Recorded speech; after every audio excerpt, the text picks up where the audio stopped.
దేవుని నామానికి మహిమ కలుగును గాక. మనం ఈరోజు అలంకార భాషను ప్రారంభించుకున్నాం. ఫిగరేటివ్ లాంగ్వేజ్ గురించి నేర్చుకోవడం ప్రారంభించాం. సో ఫిగరేటివ్ లాంగ్వేజ్ లో 12 రకాల అలంకార భాషను కూడా మనం చూడడం జరిగింది. సో ఈ క్షణంలో మనం పారబుల్ 13వ అలంకార భాషలోని 13వ భాషను మనం చూడబోతున్నాం. పారబుల్ పారబుల్ అంటే దృష్టాంత కథ, ఒక దృష్టాంతం కదా. అది జరిగింది కావచ్చు, ఒక స్టోరీ కావచ్చు, అది నిజమైన సంఘటన కావచ్చు, నిజంగా జరిగి ఉండొచ్చు, ఉండకపోవచ్చు, చరిత్రలోని ఒక సంఘటన కావచ్చు. దేనినైనా ఒక స్టోరీని, ఒక చిన్న కథను ఉదాహరణగా తీసుకొని ఒక సత్యాన్ని నేర్పించడానికి ప్రయత్నం చేయడం అన్నమాట. A short story teaching a moral or spiritual truth. Parable of the good Samaritan example మనం చూడవచ్చు. యేసు ప్రభు ఒక మంచి సమరైన కథ తీసుకొని ఒక దృష్టాంతాన్ని చూపించి, దృష్టాంతం అంటే అర్థం ఏంటిది? కళ్ళకు కట్టినట్టుగా, అంటే కనిపించే విధంగా కదా, ఒక ఉదాహరణను తీసుకురావడం. దృష్టాంతం అంటే ఒక ఉదాహరణ తీసుకొచ్చి చూపించడం జరిగింది. సమరైన కథలో లూకాసు వార్త 10వ అధ్యాయం 32-33 వచనంలో చూస్తున్నాం. దాదాపు యేసు ప్రభు 38 పైగా ఉపమానాలు చెప్పాడు. 4 సువార్తలో కలిపి 38 నుండి 40 ఉపమానాలు మనం చూస్తాం. యేసు ప్రభు ఎక్కువగా అలంకార భాషలో వాడినటువంటి విషయాలు ఏమైనా ఉన్నాయంటే ఎక్కువగా పారబుల్స్ వాడడం మనం చూస్తాం.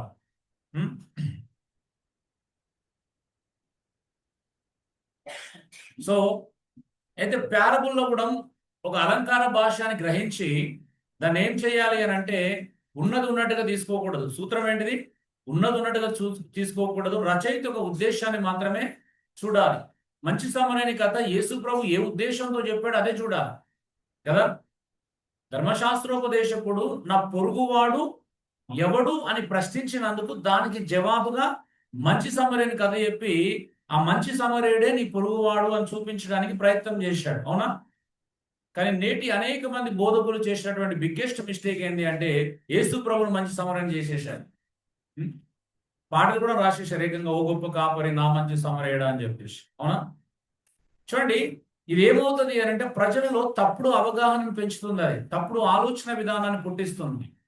యేసు ప్రభు చెప్పింది నేను మంచి సమరణ చెప్పుకోవడానికి చెప్పలేదు అది. ఇశ్రాయేలు ప్రజలకి మంచి అంటే పొరుగువాడు ఎవడు అనే ప్రశ్నకి జవాబు అది. అవునా? ఒక ధర్మశాస్త్ర ఉపదేశకుడు అడిగిన ప్రశ్నకి నువ్వు నీ పొరుగువాడైనటువంటి సమరయుని ద్వేషిస్తున్నావు, ఆ సమరయుడే నీ పొరుగువాడు, వెళ్ళి ఫస్ట్ సమరయులను ప్రేమించమని చెప్తున్నావు డైరెక్ట్ గా. అవునా? మనం ఏం చెప్తున్నాము?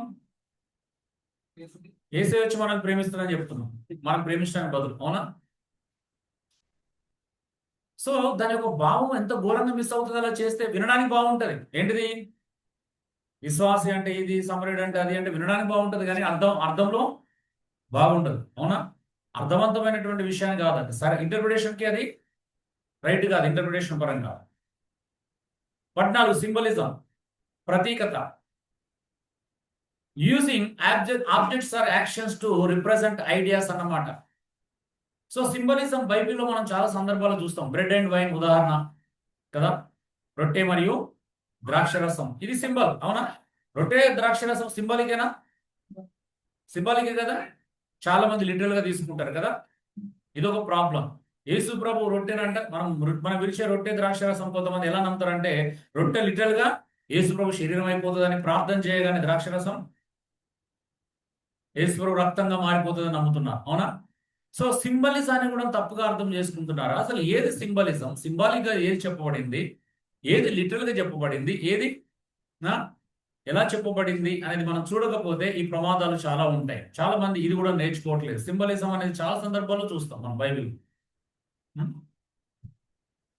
చూడండి, ఇవన్నీ సింబలిజం ఎగ్జాంపుల్ కదా. లైట్ కదా, లైట్ అంటే సత్యం, అది దేవుడి సన్నిధికి సంబంధించింది. నేనే లోకానికి వెలుగు అన్నాడు ఆయన. అవునా? సింబాలిక్, అది సింబలిజం. లీవెన్ పులియబెట్టే చెడు ప్రభావం చూపిస్తే అది కూడా సింబాలిక్ చెప్పండి కదా. పులియని రొట్టెలు పండుగ చేసుకోవాలి అంటే అర్థం ఏంటి? నిజంగా రొట్టె తీసుకొచ్చుకుని పండుగ చేసుకోమంటున్నాడా? లిటరల్ పండుగ చేసుకోమనట్లేదా? కొంతమంది దాన్ని అలాగే అర్థం చేసుకొని ఇప్పుడు కొన్ని పండుగలు కూడా స్టార్ట్ చేశారు. అవునా? పులియన్ రొట్టెల పండుగలు కూడా చేసుకునే వాళ్ళు ఉన్నారా లేదా? అంటే చూడండి, లేఖనాలని వాటి సందర్భంలో ఏ కోణం, ఏ అలంకార భాష వాడబడిందో చూడకుండా ఇదే ప్రాబ్లం. ల్యాంప్, యేసుక్రీస్తుని గొర్రెపిల్ల అన్నాడు, బలి అన్నాడు, ఇది కూడా సింబాలిక్ గా చెప్పబడింది. అవునా? నూనె, నూనె పవిత్రాత్మ అని చెప్తున్నారు. అన్ని సందర్భాల్లో అది కానే కాదు. వాటర్, నీరు, పవిత్రీకరణ, జీవం అనేటువంటి సింబాలిక్ సందర్భంలో వాడబడింది. సర్పెంట్, పాము కదా, సాతానికి సింబాలిక్ గా వాడబడింది. అవునండి, పాము సాతాను కాదు, అవునా కదా. అలాగే బ్రెడ్, బ్రెడ్ జీవనాధారం, యేసు శరీరము మా దగ్గర మనం చూస్తాం. ముళ్ళు శాపము, కష్టాలు అనే సింబాలిక్ గా వాడబడింది కదా. ముళ్ళు అనేటివి శాపానికి, కష్టాలకి సింబాలిక్ గా వాడబడింది.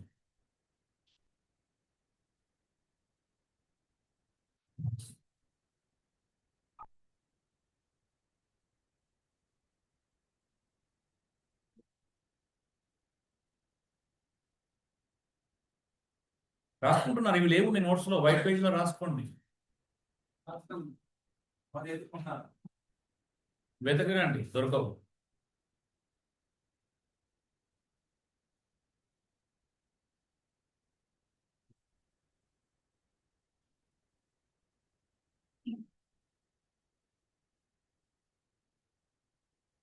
స్లైడ్లలో బ్యాక్గ్రౌండ్ డిజైన్ లేకుండా, అంటే కలర్ ఏమన్నా సింబల్స్ లేకుండా, ఏం లేకుండా ప్లేన్ గా ఇలా వచ్చిందంటే కొత్త స్లైడ్ అని అర్థం. సరే, నోట్స్ లో ఉండదు అని అర్థం.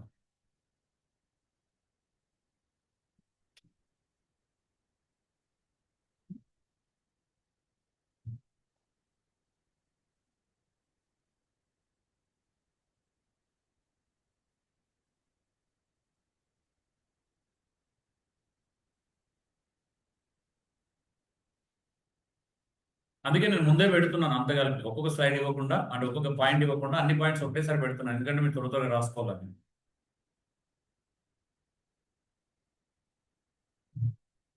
ఫస్ట్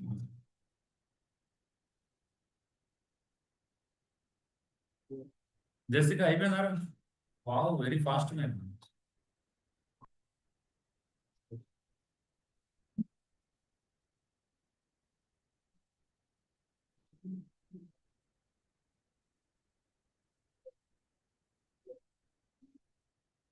సో అలంకార భాషలో మరొక అద్భుతమైన అలంకార భాష ఏంటంటే పారాడాక్స్ అంటారు.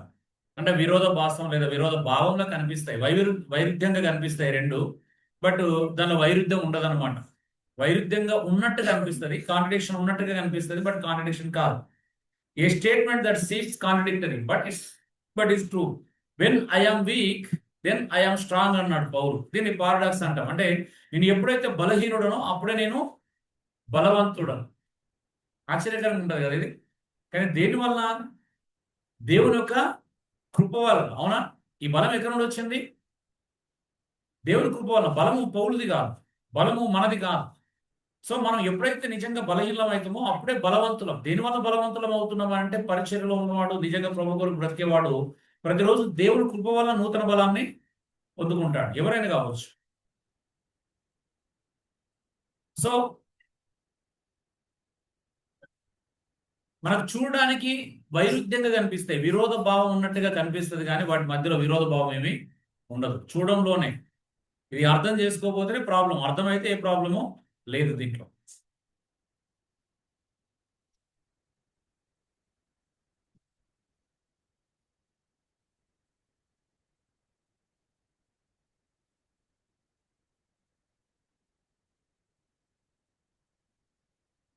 ఇంకా కొన్ని ఎగ్జాంపుల్ చూద్దాం. The last will be first and the first will be last. ఇది మనకు తెలుసు కదా, కానీ ఎలా? అదేలా? అదే నేను మొదట వచ్చినా కదా, నేను మొదట ఉండాలి కదా అనే తలంపు వస్తుంది మనకు. అవునా? ఇదంతా విరుద్ధంగా ఉంది యేసు ప్రభు మెథడాలజీ మనకండి కొన్నిసార్లు నచ్చినట్టు అనిపించదు. అవునా? అంటే ధైర్యంగా బయటకు అడగపోయిన లోపల ఎక్కడో చిన్న అనుమానం లాగా ఉండిపోవచ్చు. అవునా? మరి ముందు వచ్చిన వెనుకలు అవుతారంటే వెనుకొచ్చిన వాళ్ళు ముందలు అవుతారు అన్నట్టుగా మనం ఒకవేళ ఆ కోణంలో ఆలోచన చేస్తే చాలా ఇబ్బందిగా అనిపిస్తుంది మనకు. అంటే వినయము మరియు మరియు దేవుని రాజ్యంలో విలువల మార్పు అనేది వ్యక్తి యొక్క విధేయత మీద, వ్యక్తి యొక్క ఆ లోబడం మీద ఆధారపడి ఉంటుంది. అవునండి? దాని అర్థం ప్రతి ఓడు ముందు వచ్చినోడు వెనకైపోతాడు, వెనక వచ్చినోడు ముందవుతాడు లిటరల్ మీనింగ్ కాదు అది కూడా. అవునా?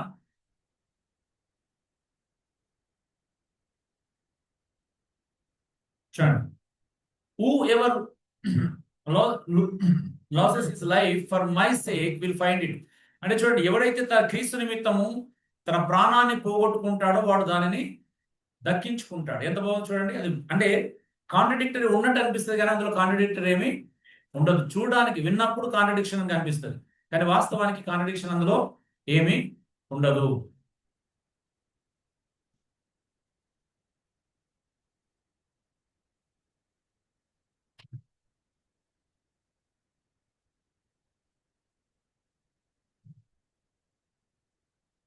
చూడండి,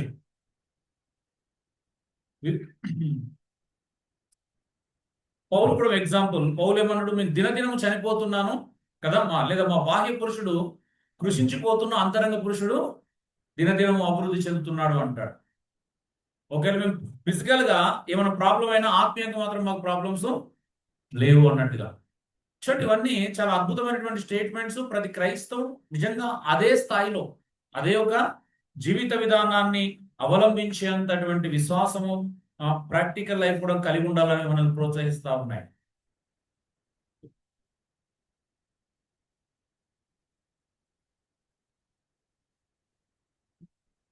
so poor at making many rich అంటే కూడా అదే ఆత్మీయ సంపద కలగడం గురించి మాట్లాడుతున్నాడు, కానీ భౌతిక సంపదకు సంబంధించింది కాదు. సో దీని భౌతిక సంపద తీసుకుంటే అర్థమే ఉండదు.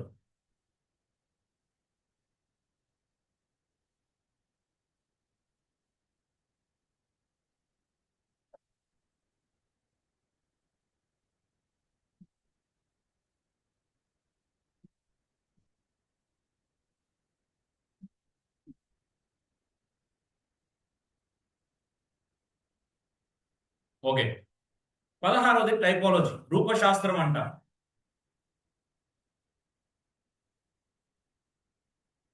సో వాస్తవానికి పాత నిబంధనలో జరిగిన వాటి అన్నిటి కూడా క్రొత్త నిబంధనలు ఏంటి అంటే అవన్నీ పాత నిబంధనలు అంతా, అందుకే ఏమంటారు దాన్ని షాడో అంటారు, నీడ. అవునా?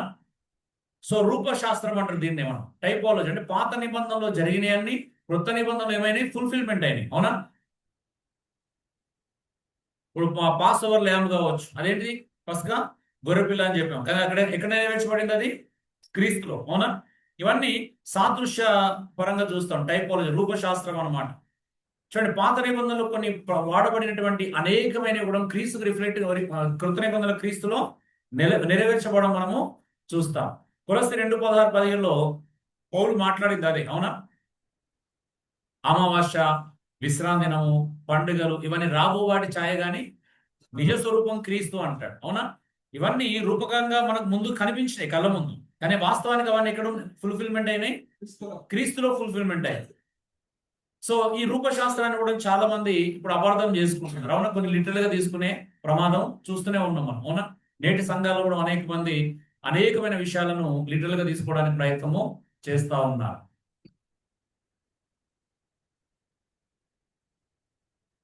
సో టైపాలజీ రూపోక్తి శాస్త్రం లేదా ప్రతిరూప శాస్త్రం అని అర్థం. టైపాలజీ అనేది బైబిల్లో పాత నిబంధనలు సంఘటనలు, వ్యక్తులు, వస్తువులు, క్రొత్త నిబంధనలు క్రీస్తు లేదా ఆత్మీయ సత్యం యొక్క ప్రతిరూపాలుగా చూపే అధ్యయనం అన్నమాట. అవునా? చూడండి, పాత నిబంధనలు చెప్పబడినటువంటి అనేక సంఘటనలు కావచ్చు, కొన్ని వస్తువులు కావచ్చు, కొంతమంది వ్యక్తులు కావచ్చు, అది ఖచ్చితంగా క్రొత్త నిబంధనలు క్రీస్తును లేదా ఆధ్యాత్మికమైనటువంటి ఒక సత్యానికి ప్రతిరూపకాలుగా ఉండే అవకాశాలు చాలా కనిపిస్తాయి మనకి. సో టైప్ అంటే ఏంటిది? ప్రతిరూపం. ఓల్డ్ టెస్ట్మెంట్ లో ఉన్న నమూనా, యాంటీ టైప్ అంటే సత్యరూపం. సో న్యూ టెస్ట్మెంట్ లో ఆ నమూనా నెరవేర్చబడి, అవునండి, ఏదైతే పాత నిబంధనలో ఉన్నాయో అవన్నీ క్రీస్తులో నెరవేర్చబడ్డాయి. ఇప్పుడు ఇది అర్థం కాకపోతే కూడా సమస్యనే. ఉదాహరణ, మోషే గురించి ఒక మాట ఉంటుంది. అవునా? మోషే కూడా యేసుక్రీస్తుకు ముంగుర్తు. అవునండి? అంతే కదా? యేసుక్రీస్తుకు ముంగుర్తు ఆయన. నా వంటి ప్రవక్తను మీ దగ్గరికి పంపిస్తాను అన్నప్పుడు, ఇప్పుడు ఆ ప్రవచనం ఎవరిలో నెరవేర్చబడాలి? అప్పుడు క్రీస్తులో మాత్రమే నెరవేర్చబడాలి. మన కొంతమంది సహోదరులు, బయట వాళ్ళు, ముస్లిం సహోదరులు ఏమంటారు? అది మా ప్రవక్త అని చెప్పడానికి ప్రయత్నము చేస్తారు. సో అప్పుడు ఏమవుతుంది? అది రాంగ్ అవుతుంది. మరి రాంగ్ అని ఎలా చెప్పగలుగుతాం? అంటే మనకు బైబిల్ మీద అవగాహన ఉంటే ఈజీగా అది వాళ్ళు చెప్పింది అబద్ధం అని ప్రూవ్ చేసుకోగలుగుతాం. నాకు కూడా ఒకసారి అలాగే ముస్లిం సహోదరులతో ఈ విషయంలో చిన్న చర్చ జరిగింది. చర్చ జరిగింది. వాళ్ళు ఏం చేశారంటే నన్ను వాళ్ళ ఆఫీస్ తీసుకెళ్లారు, కూర్చొని పెట్టారు. ద్వితీయోపదేశకాండ 18 వర్షాలు చదివించి, ఇగో ఇది చదవండి శ్రద్ధగా అంటే చదివాను వాళ్ళ ముందు. గట్టిగా చదివిన తర్వాత ఇది ఎవరి గురించో తెలుసా? ఎవరి గురించి అంటే యేసుక్రీస్తు గురించి అని నేను ధైర్యంగా చెప్పాను. వాళ్ళేమో లేదు లేదు అది మా ప్రవక్త గారి గురించి అన్నారు. ఎలా చెప్పగలుగుతున్నారు అన్న. నా వంటి ప్రవక్త అన్నాడు. నీ సహోదరులు అన్నాడు. ఇశ్రాయేల్ ప్రజలకు సహోదరులు ఎవరు? ఇస్మాయిలు అన్నాడు. అలా ఎందుకు అర్థం చేసుకుంటావు? ఇస్రాయేల్ కూడా సహోదరులు సొంత సహోదరులే కావాలి కదా. అప్పుడు బయట వాళ్ళు ఎందుకు అనుకుంటున్నారా అంటే వేరే మీరు ఎందుకు అనుకుంటున్నారా నేను అడిగాను. రెండోది ఏం ప్రశ్న చేశారు? మా ప్రవక్త గారికి అంటే ఎక్కువ పెళ్లిళ్ళైనాయి, మోషే గారికి కూడా ఎక్కువ పెళ్లిళ్ళైనాయి. మా ప్రవక్త గారు యుద్ధాలు చేశారు, మోషే గారు కూడా యుద్ధాలు చేశారు. ఇవి చెప్పుకుంటూ వచ్చారు.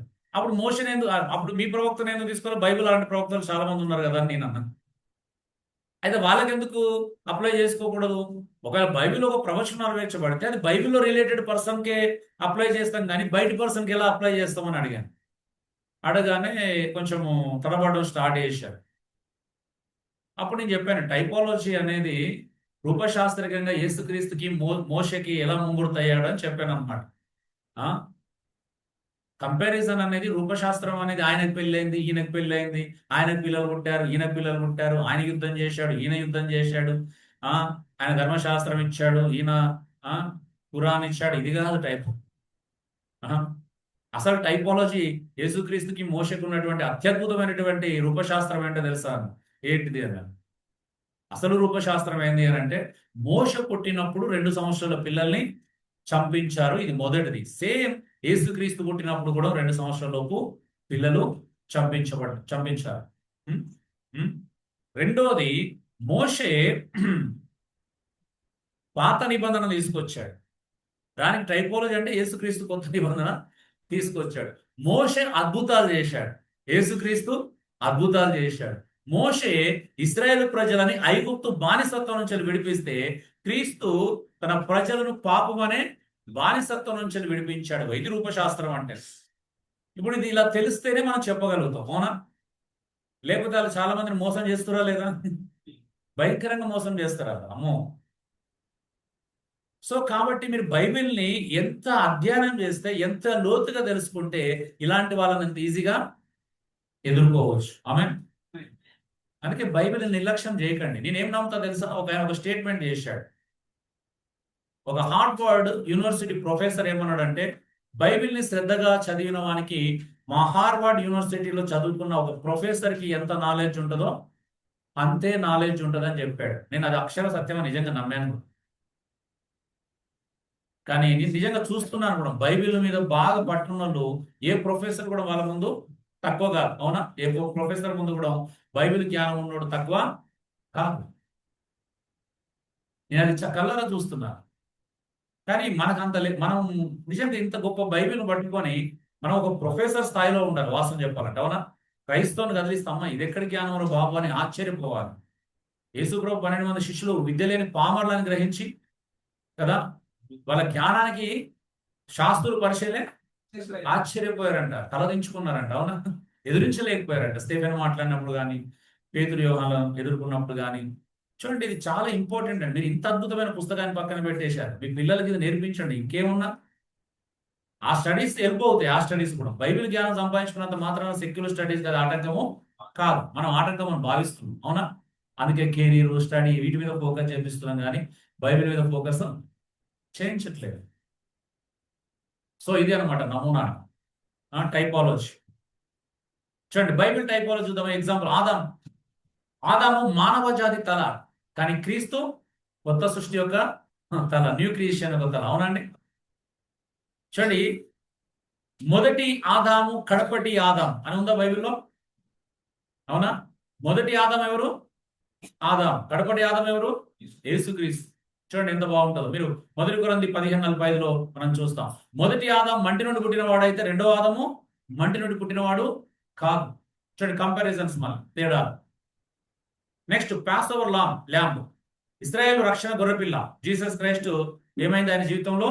నెరవేర్చబడింది. నోవా ఆర్క్, వరద తీర్పు నుండి రక్షణ. ఇది సాల్వేషన్ ఇన్ క్రైస్ట్ ని రిఫ్లెక్ట్ చేస్తుంది, అవునా? క్రీస్తులో మనం రక్షించబడిన దాన్ని సాదృశ్య రూపంగా చూపిస్తుంది, అవునా? రూపక శాస్త్రంగా చూపిస్తుంది. అరణ్యంలో ఆహారం మన్నా, యేసుక్రీస్తు ఇచ్చేటువంటి జీవపు ఆహారం. అవునా? నేనే జీవాహారం నేనే అని యోహాను సువార్త 6లో చెప్తాడు.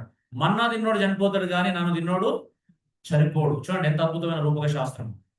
సర్పెంట్ ఎత్తబడినది, చూసిన వారు రక్షించబడ్డారు. క్రీస్తు శిలువలో మరణించాడు. చూడండి రూపక శాస్త్రం కనిపిస్తుందా? మన కొన్నిసార్లు సర్పెంట్ స్టోరీ చదవగానే ఏదో విగ్రహారాధన లాగా అనిపిస్తుంది. అవునా? అవునా కదా? అనిపించిందా?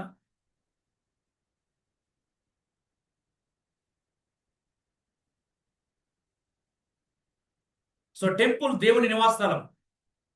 కానీ క్రొత్త నిబంధనలో ఏమైంది?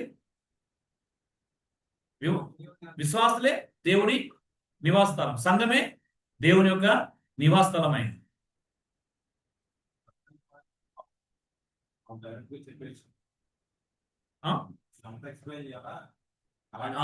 డైరెక్ట్ అలంకారం చెప్తే ప్రాబ్లం అవుతుంది. ఫుల్ ఎక్స్ప్లెనేషన్ ఇస్తేనే బాగుంటుంది. అంటే ఇది టైపాలజీ అని చెప్పాలి. నానా టైపో ఇందులో ఇంకొక క్లారిటీ ఇవ్వాల్సింది ఏంటంటే, ఆల్రెడీ ఏదైతే ఓల్డ్ టెస్ట్మెంట్ లో రూపకాలంకారంలో న్యూ టెస్ట్మెంట్ లో క్రీస్తుతో పోల్చేశారో అక్కడతో ఆపేసేయాల. వీళ్ళు లేనిపోని అన్నిటిని తీసుకొచ్చి క్రీస్తుతో ముడిపెట్టడానికి ట్రై చేస్తూ ఉంటారు. అవునన్నా, అవును. ఆ పొరపాటు భయంకరంగా. అది చెప్పు, ఇది చెప్పు. అవును, ఏది చెయ్యాలో అది ఆల్రెడీ చేసేసారు, మనకి ఇచ్చారు క్లారిటీ న్యూ టెస్ట్మెంట్ లో. చూడండి అంతే అంతే సార్. అంటే ఇప్పుడు ఆల్రెడీ అక్కడ జరిగింది, ఇక్కడ నెరవేర్చబడింది. ఆ విషయం చెప్పడంలో తప్పులేదు. కానీ మళ్ళీ దాని దగ్గరికి వెళ్ళి దాని చుట్టూ తిప్పడమే కథ అంతా ప్రాబ్లం. అవునా? అక్కడ మళ్ళీ అది మెయిన్ హీరో, అక్కడ మెయిన్ అంశంగా ఎన్నుకోవడం తప్పు. అవునా? అది అక్కడ జరిగింది, దాని నెరవేర్పు ఇక్కడ జరిగింది. ఫినిష్ కదా, నెరవేర్చబడింది, అయిపోయింది కదా. General and spiritual typology. So red sea crossing చూడండి, బాప్టిజం యొక్క ప్రతిరూపంగా చూపించబడింది కొత్త నిబంధనలు. అవునా? మొదటి కొరింథీ 10:1-2. అవునా? వాళ్ళు ఎర్ర సముద్రము దాటడం ద్వారా వాళ్ళు బాప్టిజం పొందారని చెప్పాడు పౌలు. అవునా? ఇది చెప్తే కానీ అర్థం కాదు మనకి, వాస్తవం చెప్పాలంటే. ఒకవేళ పౌలు ఇలా చెప్పకపోతే మనం దాన్ని అలాగా చూడలేము. జోసెఫ్ సఫరింగ్ అండ్ ఎగ్జాల్టేషన్, అది క్రీస్తు యొక్క మరణం మరి మహిమ పొందుట కదా. యోసేపుని దేవుడు నిజంగా ఎంత శ్రమలు మరి హెచ్చించబడడం చూస్తే అది యేసుక్రీస్తులో ఒక అత్యద్భుతమైన నెరవేర్పులాగా మళ్ళీ చూస్తాం. డేవిడ్ ద షెపర్డ్, చూడండి, దావీదు కూడా ఒక రాజుగా మనకు అక్కడ కనిపించాడు. కానీ అసలైనటువంటి నెరవేర్పు నిజమైన రాజు ఎవరు? యేసుక్రీస్తు కదా. యేసుక్రీస్తు కంటే గొప్ప కాపరి, గొప్ప రాజును మనం ప్రపంచానికి ఎక్కడ చూడలేము.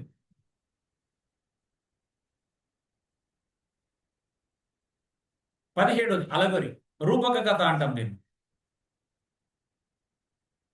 ఏ story where characters events represent deeper truths అన్నమాట. అంటే కొన్ని క్యారెక్టర్స్ లేదా కొన్ని సంఘటనలను మనం ఏం చూపిస్తున్నాం అని అంటే, ఒక సత్యాన్ని తెలియపరచడానికి, లోతుగా ఒక సత్యాన్ని అర్థం చేయించడానికి కొన్నిటిని మనం రిప్రజెంట్ చేస్తున్నాం అనమాట. ఉదాహరణ the wine and the branches, యోహాను సువార్త 15:1-8 కదా. యేసు ప్రభు ఇక్కడే రూపక కథ చెప్పాడు. ఏమన్నాడు? నేను ద్రాక్ష, మనల్ని ఏమన్నాడు? మనం తీగలు అన్నాడు కదా. దేవుడు మంచి వ్యవసాయకుడు. అవునా? చూడండి, ఇవన్నీ ఏంటి? పోలికలా లిటరల్ గానా? పోలిక. సో అలెగోరీ అంటే రూపక కథ అన్నమాట. ఒక పోలికను తీసుకొచ్చి చూపిస్తున్నాం. అయితే మనం ఎక్కడికి వెళ్ళకూడదు, ఎంతవరకు పోల్చారో అంతవరకే తీసుకోవాలి. అవునా? మళ్ళీ చెట్టు దగ్గరికి వెళ్ళి చెట్టు కథ చెప్పకూడదు అక్కడ. ఆడ ఎంత ఉంటే అంతే తీసుకోవాలి. క్లియర్గా చెప్పాడు. మనం ఎలా ఫలిస్తామో కూడా కింద క్లియర్ చెప్పాడు. ఆ క్రీస్తులో ఉంటే గాని, నిలిచి ఉంటే గాని మనం ఫలించమని స్పష్టంగా ఇవ్వబడింది. ఒక రూపక కథను ఎంత తీసుకోవాలో అంతే తీసుకోవాలి, ఎక్కువ తీసుకోకూడదు. ఇంతకుముందు చెప్పాం కదా, ఉప్పు కలుపుకొని ఒక్క పోలిక ఉండంటే పోలిక మాత్రమే చూడాలి. మనం ఇది కూరలో వేసుకోవచ్చా, లేకపోతే ఇది చేయొచ్చా, అది చేయొచ్చా అంటే అర్థము ఉండదు. ఎంతవరకు చెప్పాడు అంతవరకు తీసుకోండి.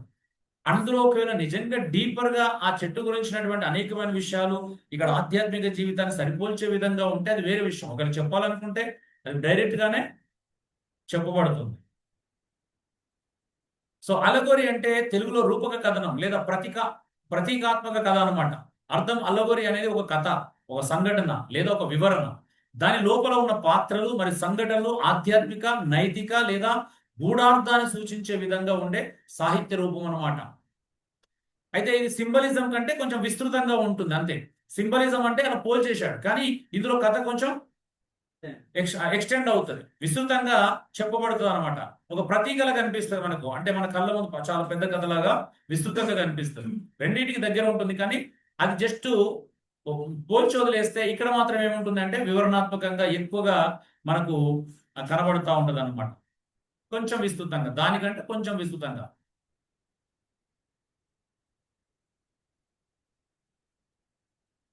చూడండి, బైబిల్లో అలగోరి ఎగ్జాంపుల్ బైబిల్లో చూద్దాం. వైన్యార్డ్ స్టోరీ, ఐజయ్యా 5వ అధ్యాయం, యెషయా 5:1-7 దేవుడు యజమాని, ఇశ్రాయేలు ద్రాక్ష తోట, అవునా, తీర్పు, ఇవన్నీ ఇక్కడ చూస్తాం. దేవుడు క్లియర్గా ఆయనే చెప్పాడు.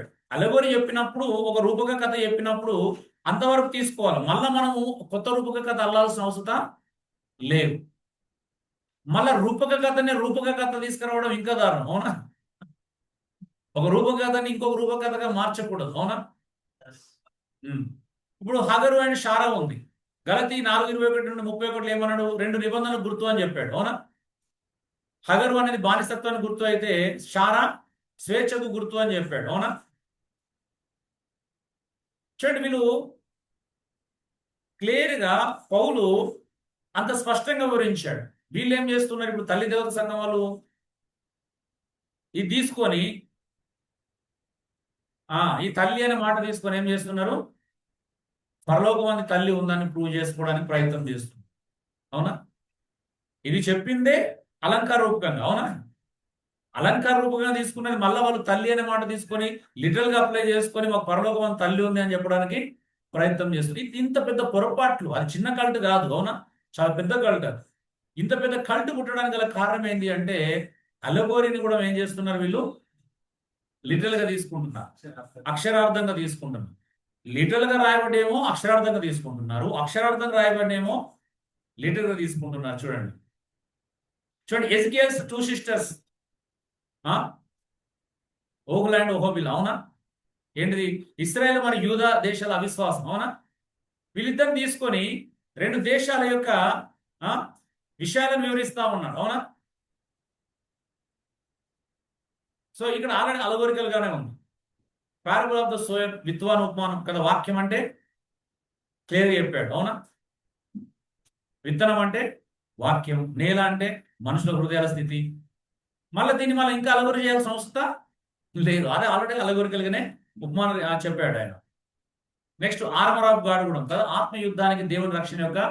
చూడండి, ఇదంతా ఏంటిది? అలగోరికల్ కదా, ఫిగరేటివ్ లాంగ్వేజ్ ఉపయోగిస్తున్నాడు, అవునా. ఖడ్గం అంటే ఇది కదా, రక్షణ అంటే ఇది, వాక్యం అంటే ఇది, ఆల్రెడీ క్లియర్గా చెప్తున్నాడు. అక్కడే దాని ఎక్స్ప్లెనేషన్ ఉంది. చూడండి, అలగోరి లక్షణాలు ఏంటంటే కథ మొత్తం ఒక సింబాలిక్ గా మీనింగ్ గా కలిగి ఉంటుంది. ప్రతి పాత్ర సంఘటనకు ప్యారలల్ అంటే స్పిరిచువల్ ఆర్ మోరల్ మీనింగ్ ఉంటుంది, అవునా. అలగోరిలో ఉండేదంటే ప్రతి పాత్రకు, ప్రతి సంఘటనకు ఖచ్చితంగా స్పిరిచువల్ అంటే ఆధ్యాత్మిక లేదా నైతిక కోణము, నైతిక అర్థం అందులో దాగి ఉంటుంది. కాబట్టి ఏం చూడాలి? ఆధ్యాత్మిక నైతికత మాత్రమే చూడాలి, అవునండి. కొంతమంది ప్రాబ్లం ఏంటంటే అల్లగొరిలో రెండో ప్రాబ్లం ఒకటి ఉంది. అదేంటిది అని అంటే లిటరల్ గా జరిగిన వాటిని అల్లగొరి చేయడం. అది ఇంకా ప్రమాదం, అది మంచిది కాదు. అంటే ఇప్పుడు ఎగ్జాంపుల్, పౌలు అపోస్తల కార్యం 27-28 అధ్యాయంలో పడవలో ప్రయాణం చేసుకుంటూ వెళ్తున్నాడు, తుఫాను కొట్టిన పడవ ప్రమాదంలో మునిగిపోయింది. ఇప్పుడు దాన్ని అల్లగొరి చేయడానికి ప్రయత్నం, అది లిటరల్ గా జరిగిన ఒక ఇన్సిడెంట్, అవునా. దాన్ని అల్లగొరి చేస్తారు కొంతమంది. ఏమని? సముద్రం అంటే లోకమని, అలలు అంటే కష్టాలు శ్రమలు అని, గోడ అంటే ఇది అని, అవునా, జీవితం అనో లేకపోతే ఇంకోటనో ఇలా చెప్తారు అనమాట. లిటరల్ గా జరిగిన దాన్ని నువ్వు అలగొరి చేయాల్సిన అవసరం లేదు అనమాట. అల్లగొరి ఉంటే అలగొరి చెప్పాలి. మరి నువ్వు లిటరల్ గా జరిగిన దాన్ని అలగొరి ఎందుకు చేస్తున్నావు?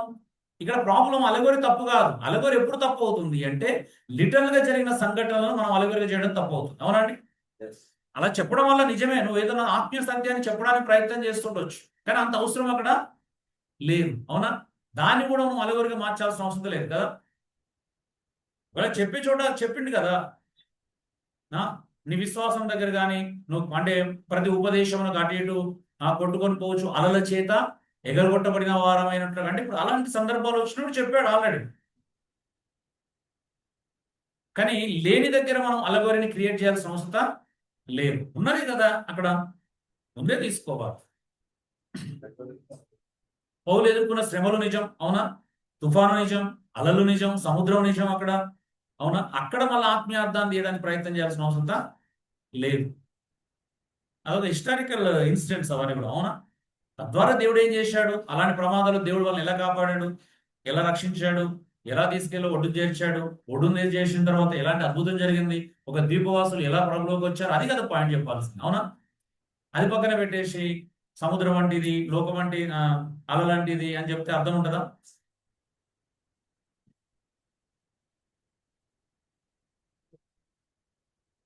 సో ఇక్కడ వరకు మనం ఎన్ని చూసాం? 17 చూసాం, అవునా? ఒక 5 ఎక్కువ యాడ్ చేయడం జరిగింది రీసెంట్ గా. సో అబ్జర్వేషన్ ప్రిన్సిపల్స్ లో మనం చూద్దాం, మరికొన్ని చూద్దాం. Principles for what does the text say. గమనించిన సూత్రాలు, వాక్య భాగం ఏమి చెబుతుందో తెలియపరిచే సూత్రాలు అన్నమాట. అబ్జర్వేషన్ అంటేనే ఏంటిది? మనకి అబ్జర్వేషన్ ఎన్ని సూత్రాలు నేర్చుకున్నాం ఇప్పటివరకు చెప్పండి? ఎన్ని? అబ్జర్వేషన్ లో ఎన్ని సూత్రాలు నేర్చుకున్నాం? 5. వెరీ గుడ్, 5 చెప్పిన వాళ్ళందరూ రైట్. నేను అలంకార భాషలో ఎన్ని అలంకార భాషలు నేర్చుకున్నామని అడగల. అబ్జర్వేషన్ లో ఎన్ని చూసాం సూత్రాలు? 5. ఏంటి ఏంటి అవి?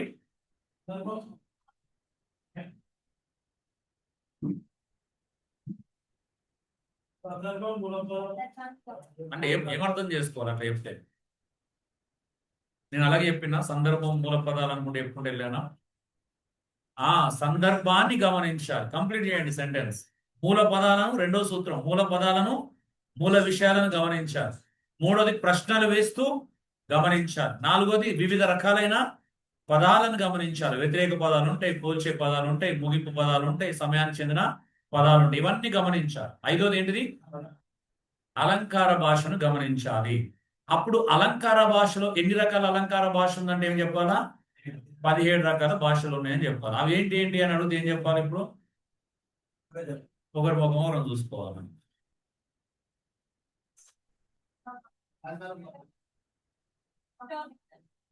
ఓకే, నెక్స్ట్ గమనించలో మరికొన్ని సూత్రాలు కూడా చూద్దాం. 5 చూసాం ఇప్పటి వరకు. కొన్ని మళ్ళీ యాడ్ ఆన్ చేసినటువంటి కొన్ని సూత్రాలు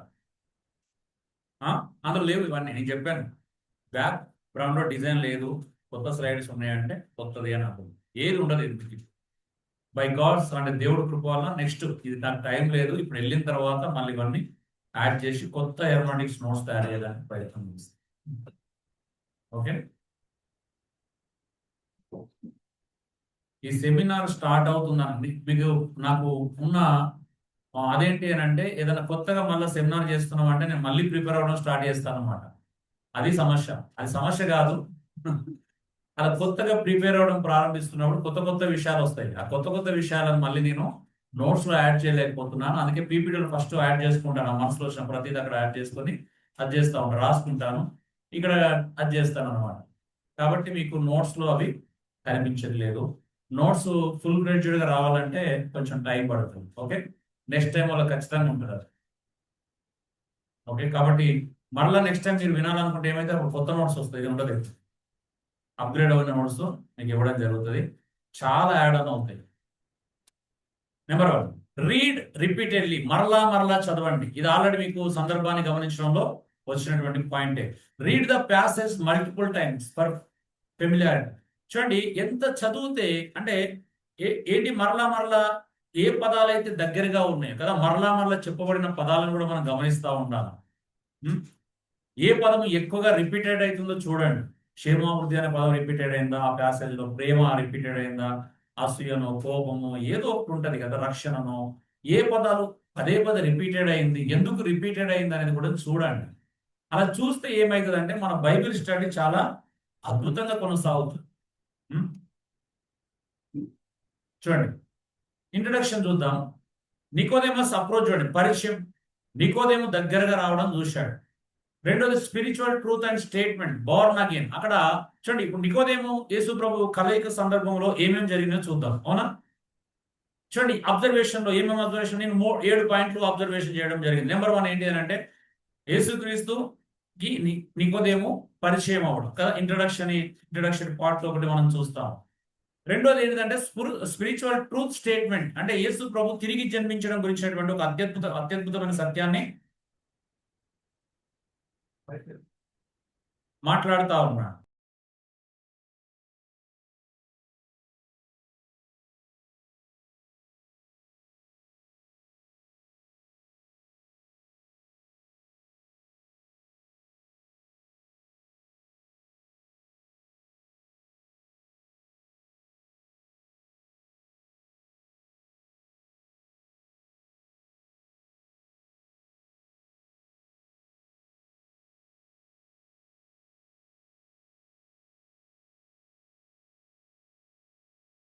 ప్రస్తావన మనం ఇక్కడ చూస్తా ఉన్నాం.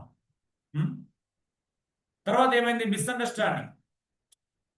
తిరిగి జన్మించు అనగానే నికోదేము తప్పుగా అర్థం చేసుకున్నాడా, రైట్గా అర్థం చేసుకున్నాడా? తప్పుగా అర్థం చేసుకున్నాడు. ఒకడు తల్లి గర్భంలోకి దూరి మరలా ఎలా జన్మిస్తాడు? విచిత్రం కదా. చూడండి ఎలా అర్థం చేసుకున్నాడు. యేసుప్రభు మళ్ళీ ఏం చేశాడు? క్లారిఫికేషన్ విత్ డీపర్ ట్రూత్, లోతైన సత్యంతో యేసుప్రభు మరలా స్పష్టత ఇచ్చాడు కదా. ఒకడు ఎలా జన్మిస్తాడో చెప్పాడు. ఆత్మ మూలంగా ఎలా జన్మించాలి, నీటి మూలంగా ఎలా జన్మించాలనే క్లారిటీ ఇచ్చాడు. తర్వాత ఏం చేశాడు దేవుడు? ఓల్డ్ టెస్ట్మెంట్ ఇల్లుస్ట్రేషన్, పాత నిబంధనలు ఒక ఉదాహరణ ప్రస్తావించడం మనం చూస్తాం. చూడండి, సెంట్రల్ గాస్పల్ ప్రొక్లేమినేషన్, సువార్త యొక్క ప్రధాన ప్రకటన చెప్పడం మనం చూస్తాం. అలాగే మోరల్ అప్లికేషన్, లైట్ వర్సెస్ డార్క్నేషన్, నైతిక ఉపయోగము, వెలుగు లేదా చీకటి గురించినటువంటి ప్రస్తావన. అవునా? రక్షణ యొక్క ప్రధాన ఉద్దేశం ఎలా ఉంటుంది, అది చీకటిలో ఉండదు, వెలుగులో ఎలా వస్తుంది అనేది మనం చూస్తాం. అంటే ఇలా రిపీటెడ్ గా ఉన్నటువంటి కొన్ని ప్రాముఖ్యమైన విషయాల మీద దృష్టి పెడితే ఒక చిన్న ప్యాసేజ్ చూడండి, 7 విషయాలు మనం ఇక్కడ చూడగలుగుతాం. అంటే మనం చూడాలనుకుంటే చూడగలుగుతాం. అవునా? నేర్చుకోవాలనుకుంటే మన కళ్ళ ముందు అవి చూడగలుగుతాం. లేదు, ఇగ్నోర్ చేస్తే అవి ఇగ్నోర్ గానే ఉంటాయి. అవునా? ఇగ్నోర్ అవుతాయి, మనకు కనిపించవు. Next, read multiple translations. దయచేసి లేఖనాలను పరిశోధించే వాళ్ళు గమనించటలో ఏం చేయాలి అంటే వివిధ తర్జుమాలను చదవండి. దయచేసి అనేక అనువాదములతో చదవండి. Compare versions for fuller meaning వెతకండి. కేజేవి కావచ్చు, ఎన్ఐ కావచ్చు, తెలుగు బైబిల్స్, ఇవన్నీ చూడండి. ఎందుకనంటే మీరు ఒక ట్రాన్స్లేషన్ చదవలేదనుకోండి, అబ్జర్వేషన్ స్కిల్స్ కూడా మిస్ అవుతారు. ఎగ్జాంపుల్, మీకు ఇంతకుముందు ఒక ఎగ్జాంపుల్ చెప్పాను. తెలుగు బైబిల్లో ఎలా ఉంటది అని అంటే, యేసుక్రీస్తు ఆత్మలో బ్రతికింపబడి అని ఉంటది. ఇంగ్లీష్లో ఏముంటది? బై ద స్పిరిట్ అని ఉంటుంది. తెలుగులో దాన్ని ట్రాన్స్లేషన్ చేసినప్పుడు ఆత్మలో బ్రతికింపబడి అని చేశారు. ఇప్పుడు ఈ ట్రాన్స్లేషన్ మీద డిపెండ్ అవుతే ఏమవుతుందంటే, ఆ సందర్భంలో పర్టికులర్ గా తెలుగు మీద డిపెండ్ అయితే యేసు ప్రభు నిజంగా శారీరకంగా పునరుత్థానం చెందలేదనేది కొంతమంది దాన్ని ప్రూవ్ చేయడానికి వాడుతున్నారు. మన ముస్లిం సహోదరులు కూడా అలాగే చేస్తారు. దాన్ని అది తీసుకొని చూసిన యేసుక్రీస్తు లిటరల్ గా లేవలేదు. కేవలం మీ బైబిలే చెప్తుంది ఆత్మలో బ్రతికింపబడి అని. కానీ ఆయన ఆత్మలో బ్రతికింపబడలే, ఆత్మ చేత బ్రతికింపబడ్డాడు. ఎంత తేడా ఉంది అంటే, ఆత్మలో బ్రతికింపబడడానికి, ఆత్మ చేత బ్రతికింపబడడానికి చాలా వ్యత్యాసం. అవునండి? ఆత్మ చేత తిరిగి లేచాడు, అది బైబిల్లో ఉన్నటువంటి గొప్ప సత్యం.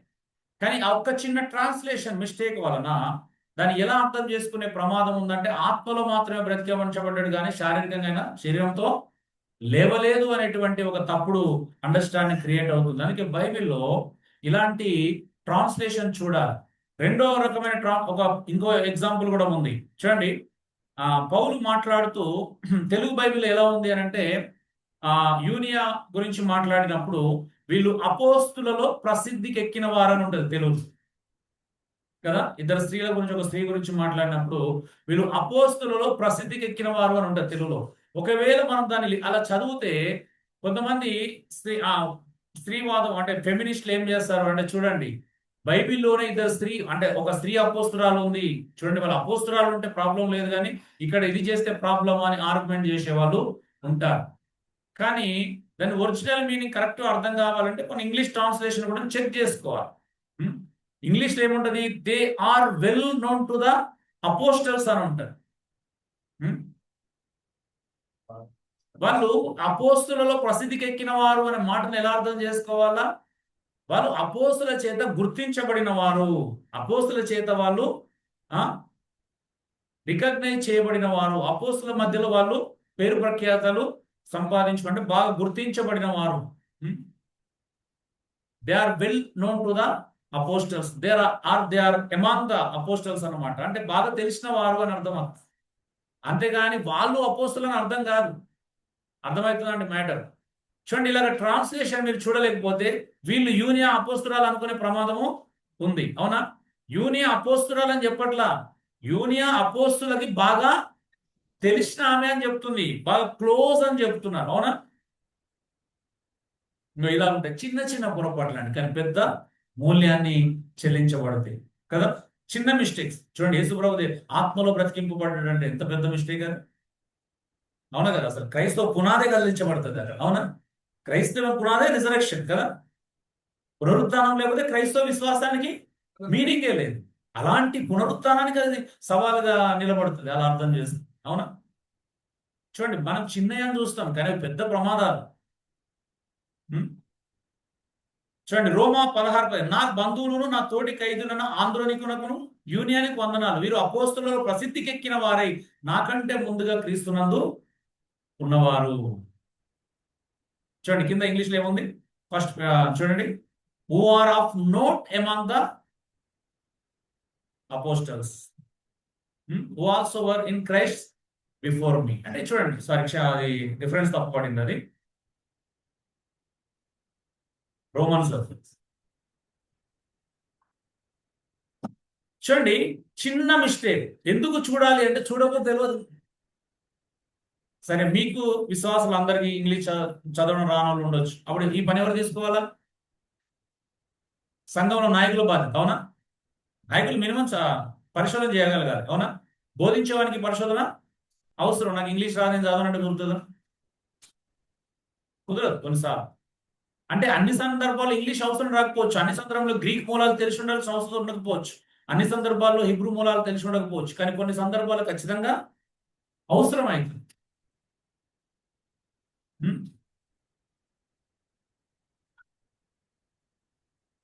సో ఆల్రెడీ నేర్చుకున్నాం కదా, ask the 5 wives 5 W's plus 1 H questions. అవునా? నేర్చుకున్నారు కదా, ఎవరు, ఏమి, ఎక్కడ, ఎప్పుడు, ఎందుకు, ఎలా. So helps gather factual details అన్నమాట ఫ్రమ్ ద టెక్స్ట్. చూడండి, మనం చదువుకున్నటువంటి ప్యాసేజ్ నుంచి వెళ్ళి ఈ ప్రశ్నలు వేసుకోవడం ద్వారా మనం ప్రతిదీ డీటెయిల్ గా సేకరించగలుగుతాం. అవునా అండి?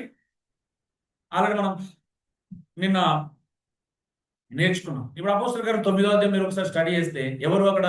సౌలు. ఏం జరిగింది? ఒక కన్వర్జేషన్ జరుగుతుంది. ఎక్కడ? దమస్కు వెళ్ళే మార్గంలో. అవునా? ఇలా అన్ని ప్రతిదీ మీరు డీటెయిల్ గా సేకరించారు అనుకోండి, అప్పుడు అక్కడ ఒక స్పష్టత మనకు ఏర్పడుతుంది. డీటెయిల్స్ ఉంటేనే మనం ఏదైనా విషయాన్ని స్పష్టంగా సేకరించగలం. నేనేమనుకుంటానంటే ప్రతి క్రైస్తవుడు బైబిల్ చదివేటప్పుడు ఒక సిఐడి ఆఫీసర్ లాగా బిహేవ్ చేయాలి. ఎలాగా?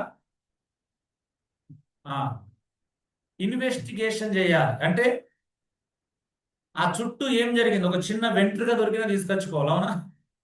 నిజమా కదా? చిన్న గోరు ముక్క దొరికినా, అక్కడ చిన్న దారం దొరికినా తెచ్చుకోవాలి. తెచ్చుకుంటారు వాళ్ళు. అలా తెస్తేనే కేసు ముందుకు వెళ్తుంది. అవునా? అన్ని తెచ్చి పరిశోధిస్తున్నప్పుడు ఏం చేయాలంటే అవసరం లేని పక్కన పెడతారు. అవునా? ఏదైతే అందులో అవసరమైన వాటి మీద ఫోకస్ పెడతారు. ఇది కాదు, ఇది కాదు అని తెలిసినప్పుడు పక్కన పెట్టాలి. ఆధారాలకి ఇది దీనికి ఆధారం కాదు అనుకున్నప్పుడు పక్కన వారాలి. ఇంకా చెప్పైనా ఏదైనా అవి టైర్లు అచ్చులతో పాటు. అవునా? చిన్న వెంట్రుక పట్టిస్తుంది క్రిమినల్, తెలుసు కదా. అలాగే అబ్జర్వేషన్ చేస్తున్నప్పుడు ఈ డీటెయిల్స్ అన్ని తెలుసుకోవాలి మనం. అక్కడ ఏమేమి ఉన్నారు, ఎవరెవరు ఉన్నారు. అవునా? అన్ని డీటెయిల్స్ సేకరించి సందర్భానుసారంగా మనకు అవసరం ఉన్నది తీసుకోవాలి. అంతేగాని చదువుకొని లేఖన బైబిల్ పక్కన పెట్టి పక్కన కూర్చొని ధ్యానిస్తే అర్థం కాదు. అర్థమవుతుందా అండి? కొంతమంది బైబిల్ వచనాలు చదువుకొని ఏదేదో ధ్యానిస్తూ ఉంటారు కదా. ధ్యానిస్తే ఊహలు వస్తాయి. అవునా? బైబిల్ ఉన్న సత్యాలు ఎందుకు వస్తాయి మైండ్లోకి? బైబిల్ ధ్యానిస్తే బైబిల్లో సత్యాలు కనిపిస్తాయి. బైబిల్ వచనం చదువుకొని బైబిల్ పక్కన క్లోజ్ చేసి ధ్యానిస్తే వస్తాయి, మన ఊహల్లో ఉన్నాయి వస్తాయి. అవునండి? Note repeated words and phrases. పునరావృతం అయ్యేటువంటి పదాలను గుర్తించండి. అంతే కదా. చూడండి, ఇప్పుడు యోహాను సువార్త 15 నిలిచి ఉండండి. అసలు ఏంటి నిలిచి ఉండడం అంటే ఏంటిది? ఎందుకు నిలిచి ఉండాలి? ఎవరిలో నిలిచి ఉండాలా? అవునా? నిలిచి ఉంటే ఏమొస్తుంది? నిలిచి ఉండకపోతే ఏమైతుంది? దాని చుట్టే తిరగాలి అక్కడ. అవునా?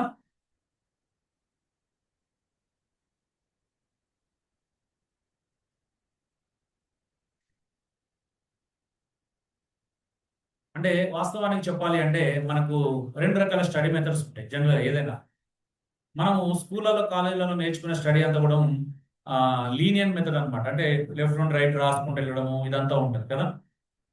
అసలు రెండో మెథడ్ అద్భుతమైన, ఇప్పుడు మీరు నేర్చుకున్నారు. రెండో మెథడ్ ఏంటిదంటే ఆ, ఒక పాయింట్, సెంటర్ పాయింట్ తీసుకొని ఎక్కువగా మనకు గుర్తుంటుంది. ఇప్పుడు ఎగ్జాంపుల్, మీరు ఒక సర్కిల్ వేసుకోండి. ఏదైనా తీసుకోవాలనుకున్నారు, ఒక స్టడీ చేయాలనుకున్నారు. ఇప్పుడు మూలపదం గమనించినప్పుడు దాన్ని ఏం చేయాలంటే ఒక పేపర్లో, ఇప్పుడు మూలపదం ఏంటిది? నిలిచి ఉండడం అనేది మూలపదం అయింది అనుకోండి. నిలిచి ఉండడం మూలపదం అయితే ఏం చేయాలి అని అంటే ఒక సర్కిల్ చేసుకొని అందరూ నిలిచి ఉండడం అని రాయండి. రాసిన తర్వాత ఒక సబ్ పాయింట్స్ రాయడం ప్రారంభించండి. నిలిచి ఉండడం, ఎందులో నిలిచి ఉండాలి? క్రీస్తులో నిలిచి ఉండాలి. నిలిచి ఉండకపోతే ఏమవుతుంది? నిలిచి ఉంటే ఏమవుతుంది? అవునా? సో ఇప్పుడు ఇలా రాసుకుంటూ పోతుంటే చుట్టూ ఏమైతే సబ్ పాయింట్స్ వచ్చి చేరుతాయి. అవునా? అది స్టడీ చేయడానికి, గుర్తుపెట్టుకోవడానికి 2 రకాలుగా బెనిఫిషియల్గా ఉన్నాయి. నేను అలాగే చేస్తా. మేము ఒక 20 సంవత్సరాల క్రితం నేను ట్రైనింగ్ చేసిన. అంటే మీరు ఇప్పటికి కూడా చూడొచ్చు, www.buzan.com అని కొడితే ఒక స్టడీ మెథడ్ వస్తుంది. అంటే దాన్ని కొన్ని లక్షలు పెట్టి నేర్చుకుంటారు ఇప్పటికి చాలా మంది. ఇది ఏంటిదంటే పాయింట్ మీద ఫోకస్ చేయడం అనమాట. సబ్జెక్ట్ మీద ఫోకస్ చేసే విధంగా ఉంటుంది. ఈ మెథడాలజీ ఏం చేస్తుంది అని అంటే ఒక పెద్ద పుస్తకాన్ని కూడా తక్కువ టైంలో గుర్తు పెట్టుకునే విధంగా చేస్తుంది అనమాట. మెమరీ పవర్ని ఇంక్రీజ్ చేస్తుంది అనమాట. ఇప్పుడు నేను ఒక దాని గురించి స్టడీ చేయాలనుకుంటే నేను ఏం చేస్తానంటే, ఇప్పుడు రైల్వే అనే దాని గురించి స్టడీ చేయాలా? అవునా? దక్షిణ మధ్య రైల్వే స్టడీ చేయాలి. అప్పుడు సెంటర్ పాయింట్ ఏంటిది?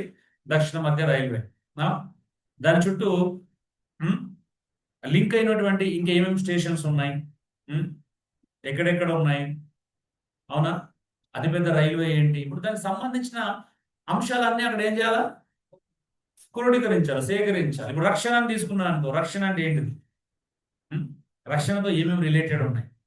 సో ఇలాగా ఇన్ఫర్మేషన్ అంతా గ్యాదర్ చేయడం ద్వారా ఏమైందంటే సబ్జెక్ట్ అనేది మన మనసులోకి చాలా స్పష్టంగా వెళ్తుంది. ఈ రోజు మనం అది చెయ్యాలి. అందుకే ఇప్పుడు పురంధి పత్రిక ఉంది, మీకు ఇంతకు చెప్పాను. మొదటి 14వ ఎలా స్టడీ చేసినాం? సెంటర్ అంటే అందులో మూల విషయం ఏంటిది? క్షేమాభివృద్ధి. Centre point. ఇప్పుడు క్షేమాభివృద్ధి ఎలాగలగాల? ప్రవచనం ద్వారా క్షేమాభివృద్ధి, భాషల ద్వారా వ్యక్తిగత క్షేమాభివృద్ధి, కానీ అర్థం చెప్తే సంఘానికి క్షేమాభివృద్ధి. అందుకే ప్రవచన వరాన్ని విశేషంగా ఆపేక్షిస్తే సంఘానికి ఎక్కువ క్షేమాభివృద్ధి కలుగుతుంది. చూడండి, ఇవన్నీ దేని చుట్టూ తిరుగుతున్నాయి? మూల విషయం చుట్టూ మూల పదాలు తిరుగుతాయి అన్నమాట. అంతే కదా. భూమి సూర్యుని చుట్టూ తిరిగిన అంటే మూల పదాలు మూల విషయం చుట్టూ తిరగాల. అప్పుడు సబ్జెక్ట్ ఏం కాదు, డిబేట్ కాదు. మన సబ్జెక్ట్ కూడా ఎన్నుకొని ఎటు ఎటు తిప్పుకుంటూ వెళ్ళామనుకో ప్రయోజనం ఉంటుందా? ఒక పని చెప్పినప్పుడు బైక్ వేసుకొని మనం వెళ్ళినా మన పిల్లలైనా ఒక పాయింట్ దగ్గరికి వెళ్ళి పాయింట్ చేసుకొని పని చూసుకొని రావాలి. రోడ్డు ఉందని ఎటు పడితే తిరుగుతూ అర్థం ఉంటుందండి. సో మనం కూడా ఒక పాయింట్ చెప్పకుండా రోడ్డు దొరికింది కదా అని ఒక 4 రౌండ్లు వేసుకొని వస్తాం కొన్నిసార్లు. అవునా? అప్పటికి అరగంట అయిపోతుంది. కొంతమంది ప్రసంగమే అయిపోతుంది. అన్ని రోడ్లు దొరికినాయని 4-5 రౌండ్లు వేసుకొని వీళ్ళు స్టార్ట్ చేసిన సబ్జెక్ట్ దగ్గరికి వస్తారు, అసలు ఏమి ఉండదు. అవునా? ఒక రిఫరెన్స్ అవుతారు, మొత్తం తిరిగి వస్తారు ప్రపంచం అంతా. అవునా? ఏం చెప్పారో అర్థం కాదు. ఇగో ఇట్లా తిరగకండి. రోడ్డు దొరికినాయి కానీ అడ్డదిడ్డంగా తిరగకండి. రోడ్డు ఎక్కడికి వెళ్ళాలా? ఇక్కడికే తీసుకురావాలి అది. అవునా? సబ్జెక్ట్ దగ్గరికి వేసుకోండి రోడ్డు, అంతేగాని ఎక్కడ పడితే అక్కడ రోడ్లు వేసుకోకండి దయచేసి. ఐడెంటిఫై కీవర్డ్స్, ముఖ్యమైన పదాలను గుర్తించండి. ఫెయిత్, ఇప్పుడు ఎబ్రి పత్రిక ఏం మాట్లాడాలో 11వ అధ్యాయంకి వెళ్తే కేవలం విశ్వాసం గురించే మాట్లాడాలి. ఏ సోది అక్కడ పెట్టకూడదు. అవునా? ఎందుకంటే అక్కడ సెంటర్ పాయింట్ విశ్వాసం. సో విశ్వాసం చుట్టూ అక్కడ తిరిగినాయి. హేబేలు విశ్వాసం వల్ల నీతిమంతుడని తీర్పు పొందాడు కదా. అబ్రహాం విశ్వాసం బట్టి ఇస్సాకును బలిగా ఇచ్చాడు. ప్రతి ఒక్కరు లోతు విశ్వాసం బట్టి ఇలా జీవించాడు, అవునా? నోవా విశ్వాసం బట్టి అలా చేశాడు, మోషే విశ్వాసం బట్టి ఇలా చేశాడు, అవునా? సో విశ్వాసం అంటే విశ్వాసం, మళ్ళీ అక్కడ పాయింట్ వేరేది రాకూడదు, అవునండి? సెంటర్ పాయింట్ అదే అక్కడ, అవునా? కార్యాలు వేరుగా ఉండొచ్చు, ఫలితాలు వేరుగా ఉండొచ్చు, అవునా? కానీ పాయింట్ మాత్రం వేరు కాదు, సబ్జెక్ట్ వేరు కాదు, అవునా? సో కాబట్టి ఫోకస్ ఎక్కడికి రావాలి అక్కడ? విశ్వాసం మీదకే రావాలి, అవునా?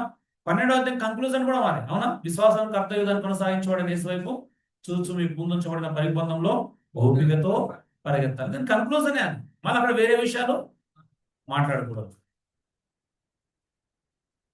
అబ్జర్వ్ వర్క్ టెన్సెస్, క్రియా కాలాలను గమనించండి, భూత వర్తమాన మరి భవిష్యత్ కాలాలను. కొంతమంది అయిపోయినాయి ఉంటాయి కానీ కొన్ని జరగాల్సినవి ఉంటాయి, కొన్ని జరుగుతూనే ఉంటాయి, అన్ని కలపకూడదు, అవునండి? జరిగిపోయిన వాటిని మళ్ళీ జరుగుతాయని ఎక్స్పెక్ట్ చేయకూడదు, అవునా? జరిగిపోయిన మళ్ళీ జరుగుతాయండి. కొన్ని వాగ్దానాలు నెరవేర్చబడి ఉంటాయి, కొన్ని ప్రవచనాలు ఆల్రెడీ నెరవేర్చబడి ఉంటాయి.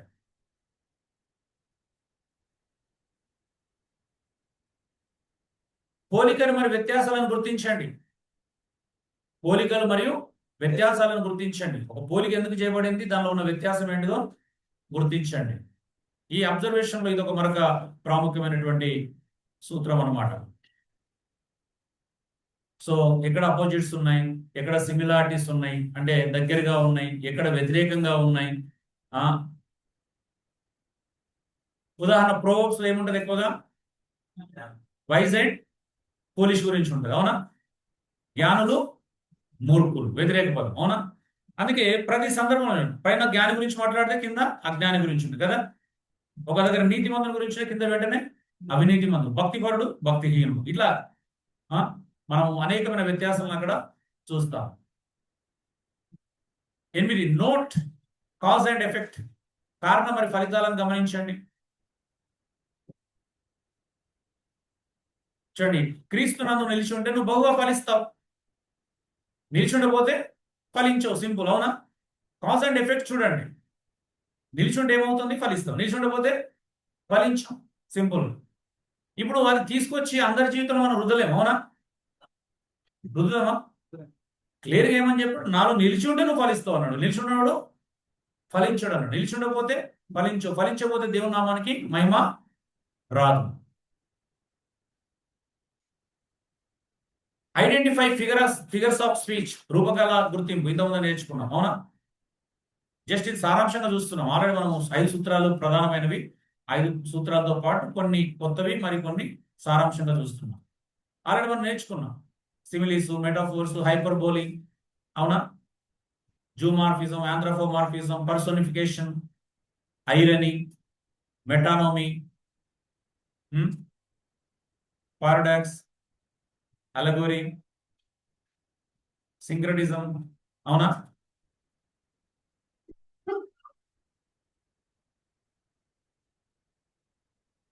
సో ఇలాగా రకరకాల ఫిగరేటివ్ స్పీషీస్ ఉంటాయనే విషయాన్ని మనం గుర్తించాలి. అయితే ఒకటి గుర్తుపెట్టుకోండి, ఎప్పుడైతే మనం సింక్రటిజం చేస్తామో అది చాలా చాలా జాగ్రత్తగా గమనించాలి. కొంతమంది సింక్రటిజం అని అంటే బయటి ఐడల్ గాడ్స్ ని యేసుక్రీస్తుతో కంపేర్ చేయడం చేస్తున్నారు, అవునా? నిజమైన దేవునితో కంపేర్ చేయడం చేస్తారు, రాంగ్ అది. ఎగ్జాంపుల్, నేను కూడా ఇప్పుడు కొత్తగా యేసు ప్రభువుని నమ్ముకున్నప్పుడు, నేను ప్రభుని తెలుసుకుంటున్నప్పుడు, స్టడీ చేస్తున్నప్పుడు నాకు ఆ సింక్రటిజము కనిపించింది అనమాట. బట్ కనిపించినంత మాత్రాన వాటిని ఏం చేయకూడదు, తీసుకోకూడదు. ఎగ్జాంపుల్ నేను ఒక మాట చెప్తున్నాను మీకు మంచిగా అర్థం కావడానికి. ఎలా తీసుకోవచ్చు, సింక్రటిజం ఎలా సూట్ అవుతుందో చూద్దామా? యేసుక్రీస్తు గురించి నేను చదువుకుంటున్నాను. క్రీస్తు ఎంత సింక్రటిజంగా ఉంటుందంటే కృష్ణుడు, ఎగ్జాంపుల్, అవునా? క్రీస్తు కృష్ణుడు మొదటి పాయింట్. యేసుక్రీస్తు చనిపోయినప్పుడు 2 సంవత్సరాలు పిల్లల్ని చంపించాడు హేరోదు గారు. కృష్ణుడు పుట్టినప్పుడు కూడా 2 సంవత్సరాల పిల్లలు కంసుడు చంపించాడు. ఎంత సింక్రటిజంగా ఉందా, అవునా?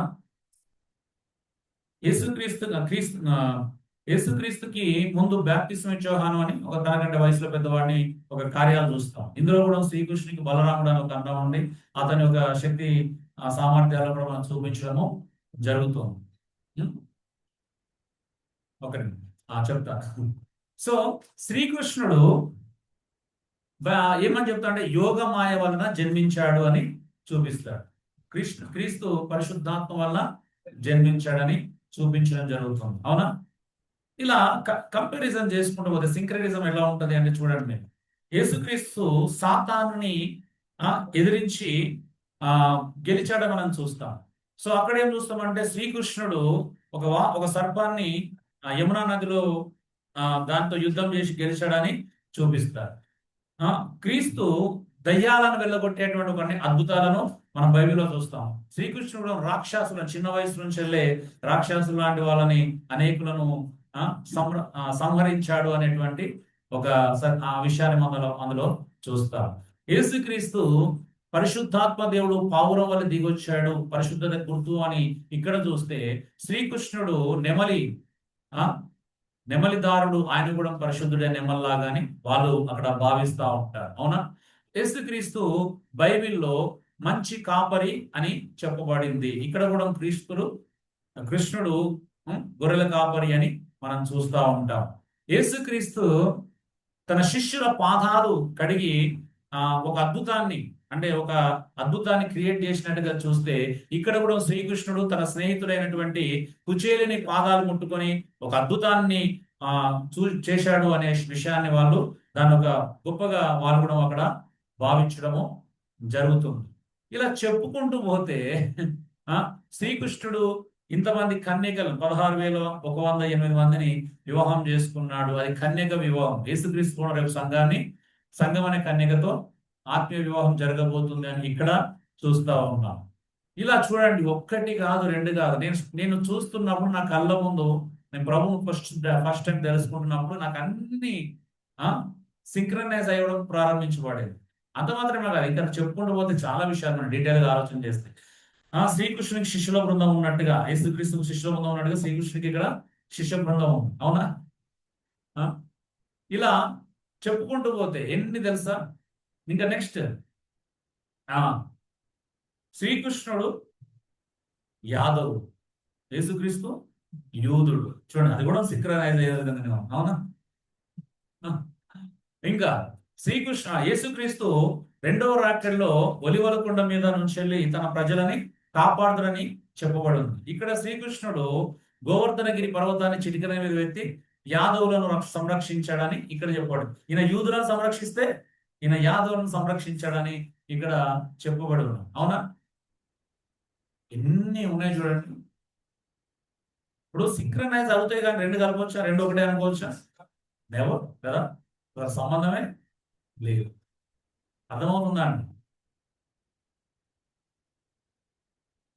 ఇలాగా సింక్రనైజ్ చేసుకుంటూ పోతే చాలా వాటితో సింక్రనైజ్ చేయొచ్చు నాకు, కానీ చెయ్యకూడదు.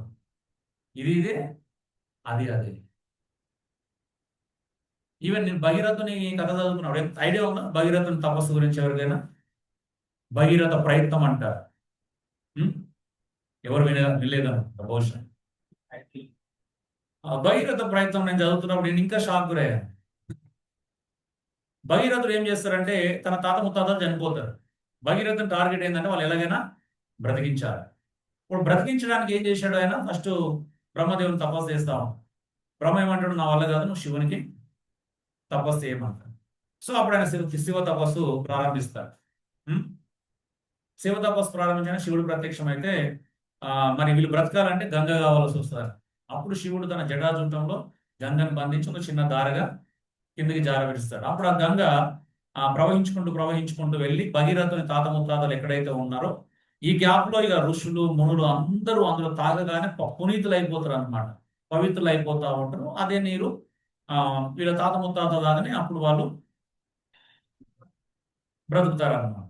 ఇప్పుడు దీనికి ఎలా సింక్రనైజ్ చేస్తారు? మానవులందరూ పాపంలో కొట్టుబెట్టాడు, చనిపోతున్నారు. ఇప్పుడు ఈ మానవులందరూ తిరిగి జన్మించాలి. వాళ్ళని తిరిగి జన్మింపజేయాలంటే ఏం చేయాలా? దేవుడు భూమికి దిగి రావాలి. కానీ దిగి వస్తే ఏమైతే భూమి భరించలేదు. ఇంకా గంగను డైరెక్ట్ పంపిస్తే ఎలాగైతే భూమి భరించలేదో, ఇప్పుడు దేవుడు భూమికి రావాలంటే ఏం కావాలా? తనను తాను తగ్గించుకొని ఒక మానవ రూపంలో రావాలి. ఇప్పుడు ఆయన చిందించిన రక్తం ఏమైంది? అది నమ్మిన వాళ్ళు, అది విశ్వసించిన వాళ్ళందరూ మరలా బ్రతుకుతున్నారు, జన్మించబడుతున్నారు. ఇలా సింక్రనైజ్ చేసుకుంటూ పోతే ప్రతి దానిలో చేయొచ్చు, ప్రతి స్టోరీలో చేయొచ్చు. సో మన కుకట్పల్లి ఆయన ఇలాంటివి కదా చేసేది, కేబిహెచ్పి కాలనీ అని తెలుసు కదా మీకు. ఆ?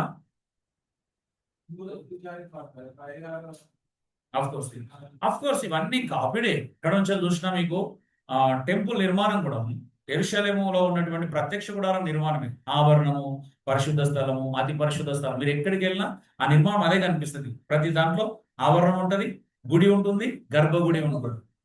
మళ్ళీ ఏమంటారు, ఒక పెద్ద గోపురం, దీపస్తంభం కానీ, లేకపోతే ఇంకా రకరకాల ఇవన్నీ కూడా ఎక్కడో ఒక దగ్గర సింక్రనైజ్ చేయొచ్చు. వాస్తవం చెప్పాలంటే ఇప్పుడు అది టైం కాదు కాబట్టి మాట్లాడుతుంది.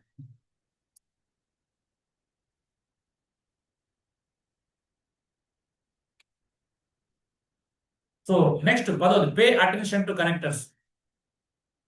సంబంధ పదాలను గమనించండి.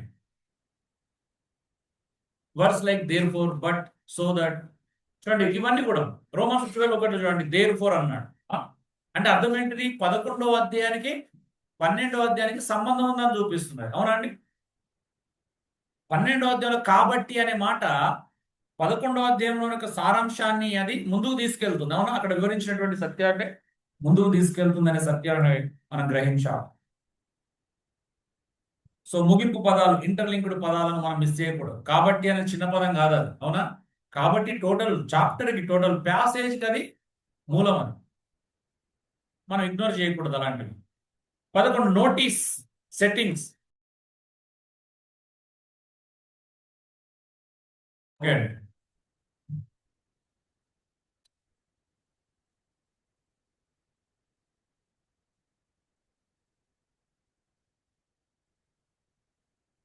పన్నెండు, మార్క్ పీపుల్ అండ్ ప్లేసెస్. వ్యక్తులు మరి ప్రదేశాలను గుర్తించండి. అక్కడ యూదులు ఉన్నారా, ఇస్రాయేల్ ప్రజలు ఉన్నారా, అన్యులు ఉన్నారా? అవునా? ఎవరైనా కావచ్చు. రోమన్స్ ఉన్నారా, గ్రీస్ దేశస్తులు ఉన్నారా, లేకపోతే క్రిస్టియన్స్ ఉన్నారా? అవునా? ఇవన్నీ గమనించాలి. గమనించకుండా అప్లై చేసుకుంటే అర్థం ఉంటుందా? ఉదాహరణ చెప్తున్నా. 11 మిస్ అయిందా? మిస్ కాలేదండి.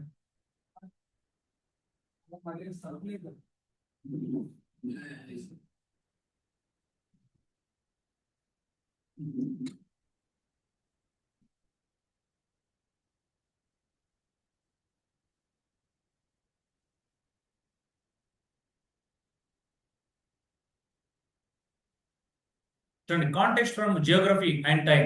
సీ ఆఫ్ గలీలో గురించి మనం నిన్న ఎగ్జాంపుల్ చెప్పుకున్నాం కదా, చెప్పుకున్నామా ఏదో సందర్భంలో? Geographical background. తుఫాను సాధారణమే కానీ యేసుప్రభు శిష్యులు భయపడరు. అవునా? ఎందుకు భయపడ్డారని చూశాం. సో వ్యక్తులు మరి ప్రదేశాలను గుర్తించండి. మీరు స్టడీ చేసే ప్యాసేజ్లో ఎవరెవరు ఉన్నారో ఆ వ్యక్తులను తీసుకోండి, ఏ ఏ ప్రదేశాలు ఉన్నాయో తీసుకోండి. మీరు ఎగ్జాంపుల్ ఇప్పుడు సంఘాలకు రాసిన పత్రికలలో రోమా సంఘానికి రాశాడు, కొరంది సంఘానికి రాశాడు. అప్పుడు కొరంది బ్యాక్గ్రౌండ్ తెలియాలి, వాళ్ళ ప్రజలు ఏంటి, వాళ్ళ ఆచారాలు ఏంటి, వాళ్ళ కట్టుబాట్లు ఏంటి.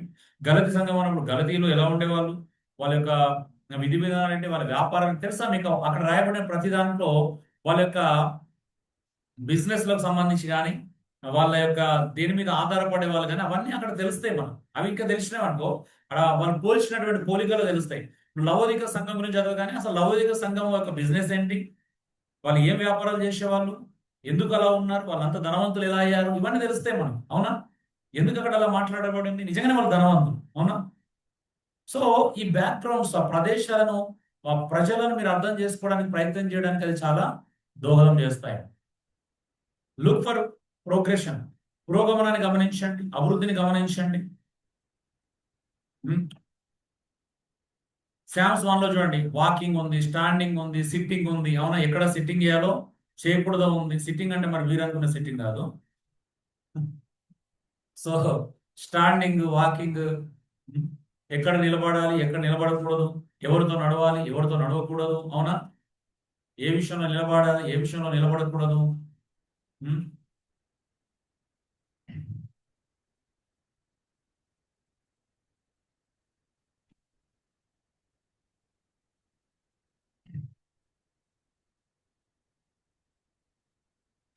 అబ్జర్వ్ లిటరీ ఫామ్, సాహిత్య రకాన్ని గుర్తించండి. పోయిటరీగా ఉందా, ప్రాపసీ ఉందా, అక్కడ నరేటివ్ గా చెప్పబడిందా, ఎపిస్టలా, శామ్సా, ఏంటిదో చూడండి. యాక్ట్సా లేదా హిస్టరీయా? అవునా? చూడండి, మీరు చదువుతున్నటువంటి ప్యాసేజ్ లో ఏముంది, ఏ రకమైన సాహిత్యం ఉందో గమనించండి దయచేసి. పద్యభాగం చదివితే పోయిటరీ ఉంది అక్కడ. అవునా? ప్రవక్త గ్రంథాలు చెబుతున్నప్పుడు ప్రాపసీ గురించి ఉంటుంది. స్టోరీ రకంగా చెప్తున్నప్పుడు నరేటివ్, స్టోరీ నరేటివ్ చేస్తున్నారా లేదా చూడండి. ఒకవేళ పత్రిక చెప్తున్నప్పుడు బోధ ఎక్కువ ఉంటుంది. అవునా అండి?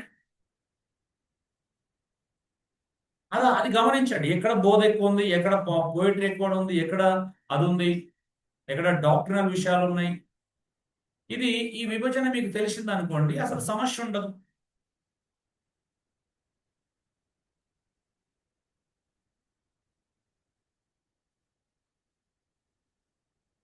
So avoid interpretation at the state.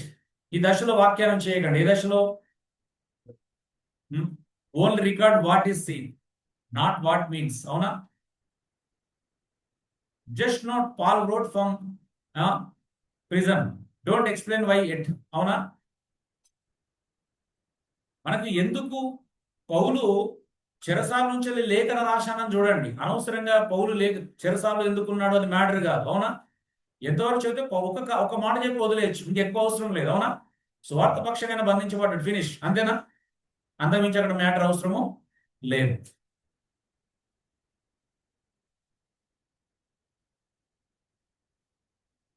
Okay, me notes తిరిగేయండి. Last page, last నుండి సెకండ్ పేజ్కి వచ్చేయండి. సెకండ్ అబ్జర్వేషన్ టెస్ట్ ఇది. 16 పుస్తకాలు ఎంతమంది కనిపెట్టారు? 16 అడిగింది నేను, 14 అడగల. 15, 16 కాపీ కొట్టారు కదా, పక్కన చేసుకు లేదా?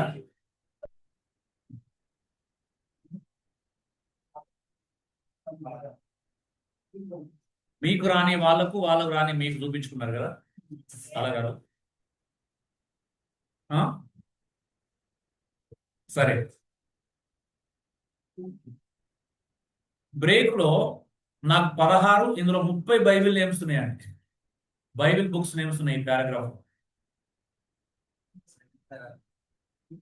ఈ 30, ఆ 16, ఈ రెండు టెస్టులలో ఎవరు ఎక్కువ కనిపెట్టి నాకు నోట్స్ చూపించి మార్కులు ఎవరికి వస్తే వాళ్ళకు చాక్లెట్స్ ఇస్తాయి. ఓకేనా? అయితే టైం లేదు కాబట్టి ఇది ఇప్పుడు చేయకండి, నాకు తర్వాత అయినా చూపించండి. ఓకే, అర్థమవుతుందా? ఎప్పుడు చూపిస్తారు? నాకు సాయంత్రం చూపించినా నో ప్రాబ్లం, చాక్లెట్స్ ఎప్పుడైనా ఇస్తాను. ఓకే,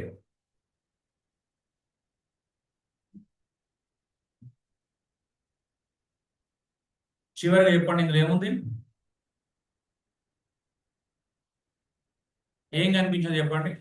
చేతెత్తండి, సనుగులు సౌండ్స్ వినిపించకండి.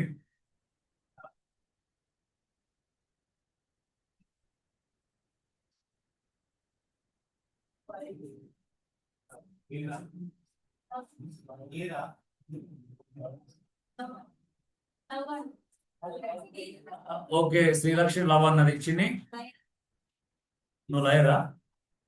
శ్రేష్ఠ ఎవరు చేతిస్తారు? సెన్సారా? Sense organs, mighty, liar. నాకు తెలుసు నువ్వు లయర్. మళ్ళీ ఎందుకు చెప్తున్నావు చెప్పు, తెలిసిన విషయమే.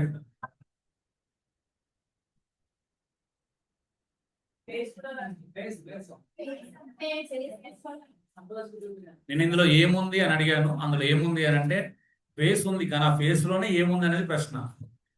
సో ఆ ఫేస్ లో ఏముంది అంటే LIAR, 4 వర్డ్స్, 4 లెటర్స్ ఉన్నాయి. లయర్. అవునా?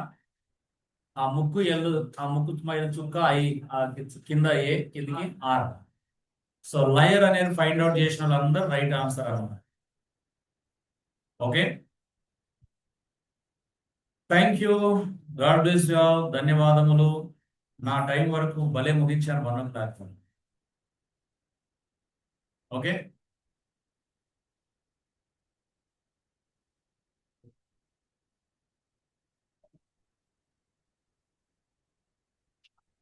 సో అబ్జర్వేషన్ లో మనము 5 అద్భుతమైన సూత్రాలు చూసాం. సారాంశంలో కూడా మరికొన్ని రాని సూత్రాలు కూడా వచ్చినాయి. అవునండి, కొన్ని రిపీటెడ్ అయినప్పటికీ కొన్ని రాని సూత్రాలు కూడా ఉన్నాయి. అన్నిటిని మీరు బాగా నేర్చుకోండి. ఎంత అబ్జర్వేషన్ చేస్తారో అంత బైబిల్ జ్ఞానం మీ కళ్ళ ముందు కనబడుతూ ఉంటది. మీరు అబ్జర్వేషన్ చేయలేదు అంటే ఏమీ కనిపించదు. అవునా? ఒక పోలీస్ డిపార్ట్మెంట్, సిఐడి డిపార్ట్మెంట్ కానీ లేకపోతే ఎట్లా నేర్పిస్తారంటే రూమ్ లోకి రాగానే ఏం చూసారో సెకండ్ లో చెప్పాలి ఏమేమి కనిపించింది. అట్లా అనమాట. అంత షార్ప్ గా మన మైండ్ పనిచేయాలి. టేబుల్ కనిపించింది, ఇది కనిపించింది, అది కనిపించింది అంటే ఎంత షార్ప్ గా ఉంటే వాళ్ళంతగా క్రిమినల్ పట్టుకోగలుగుతారు. క్రైస్తవుడు బైబిల్ చదువుతున్నప్పుడు ఎంత అబ్జర్వేషన్ స్కిల్స్ ఎక్కువ ఉంటే అంత సమాచారాన్ని, సత్యాన్ని తెలుసుకోగలుగుతాడు. ముఖ్యంగా బోధించేవారు, పరిచయంలో ఉన్నవారు, అవునా, పాస్టర్లుగా ఉన్న వారికి ఇది చాలా అవసరం.